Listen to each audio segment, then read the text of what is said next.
Back, guys. So the next thing we're going to talk about is perspective and angles. Now, when we're talking about perspective and angles, it's all we're talking about is essentially where and how you're taking that picture from, right? And so more often than not, most people, we take a picture, it's like right here. It's like, oh, hey, right? That's your standard main perspective, your main angle, right? That's how everybody looks and sees things and typically takes pictures. Now, is that going to be the most interesting or the most visually stimulating image by doing it just that every single time?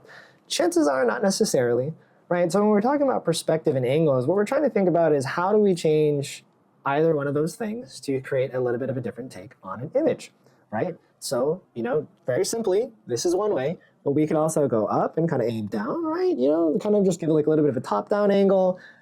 You could also come down and up on certain things. Now, for people, this can be, kind of give them more of like a regal look, really kind of get that like, a hero shot in. But you also have to be very careful when you're shooting from down up, just because if people look down, you kind of get, this is not very flattering, So you do have to be kind of mindful depending on what you're taking pictures of, or who.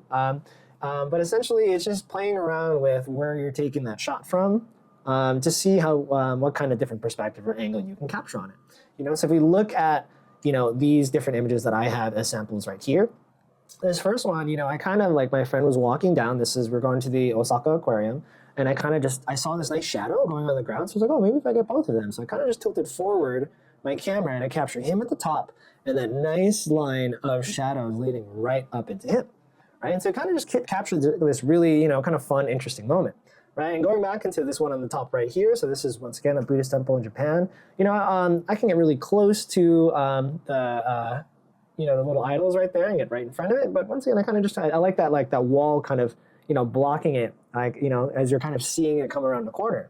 So that kind of like perspective of like looking at it from like a little side, it kind of adds a little bit of depth for me, it just kind of made it a little bit more interesting, right? And kind of added extra element to just looking at a picture of these idols. It's what it would otherwise be.